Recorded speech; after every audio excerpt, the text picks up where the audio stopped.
What we do here is go back. I have already rated 50 different champions in the support role, but some of them over 4 years ago. In this series, we are quickly revisiting old picks to see how they compare to what I know now, and re-ranking them as needed, as well as including your guys' rankings and making a tier list based on that. In this episode, we'll be looking at Ashe. The original video was released on May 13th, 2020, so over 3 years ago. I originally gave her a B+ in the support role, but since then she has risen up quite heavily in viability to the point where she became pick ban in pro play, and since then has had certain things in her playstyle get nerfed, which we'll talk about now. I'll quickly mention though that it's cool to see that some of the first ever off-meta champions in Ashe and Amumu that I've talked about eventually became viable in the support role, ended up being very meta actually. Now unlike Yuumi and Amumu, Ashe's kit hasn't gone through a major update. That being said, they did increase the cooldown on her ultimate by 20 seconds at rank 1, added 4 seconds to her volley cooldown level 1, and you need a lot of levels to get it back down to super low CD.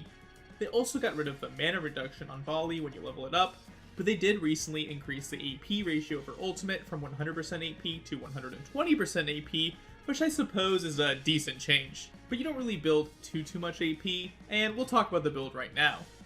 Now the most obvious major change to the items was the introduction of Imperial Mandate to the game as a mythic, which Ashe could abuse so easily as it works based on you slowing enemies, giving your team extra damage and some movement speed.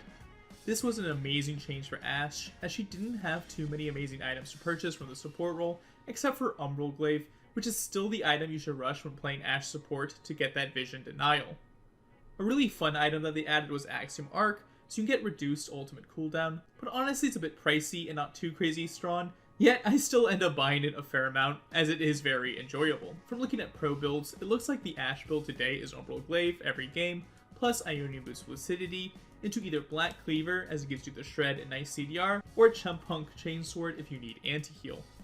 People still buy Imperial Mandate for extra damage, but it seems to be more of a luxury item, and currently she doesn't have a great mythic, as they got rid of her interaction with Echoes of Helia that was very powerful, abusing how it worked with Font of Life, and instead, if they do end up going for a mythic, which they normally don't really have the gold for it, I see them picking up a Locket or even Shroud, so she's really in a bit of a bad state where the item rework will do wonders for her. Now the rune I personally greatly enjoy in Ashe is Comet, as you can get such easy procs with it, but almost everyone is just going for Hail of Blades, as the playstyle has become using your range to bully the enemy laners, especially because you have 2 ADCs, and you can try to bait them with your barrier to win trades. I actually think Ashe is a very high skill champion in the support role at the highest levels, which is why we only see Kyria from T1 playing it in solo queue, because you have to be a support who is really good at kiting as an ADC, which I definitely am not, and even other pros struggle with this, so it takes the support who is considered the best mechanically to pull it off.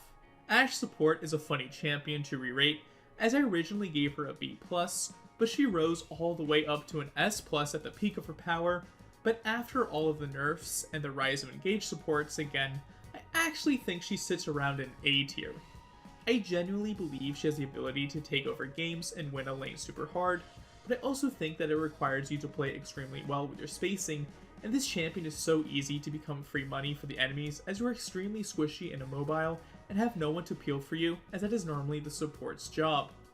I still think she's probably the best ADC who can also play support thanks to the vision she grants with her E, the oppressive slows, and her long range ultimate, which is amazing for picking people off, but at the end of the day, she still is an ADC, so she has her downsides. The community rated Ashe as a 3.49, which I think is very fair, and I'm honestly surprised at how well this community tier list seems to be shaping up so far, and I'm excited to keep seeing how you guys rate the rest of the champions. Don't forget to check out my community tab if you want to rate any of the other upcoming supports to have your opinion be heard. Thank you all so much for watching. If you enjoyed it, I hope you leave it a like, and the next champion we'll be covering is Volibear, so make sure to subscribe if you'd be interested in seeing that, and I want to wish you good luck on your off-meta adventures.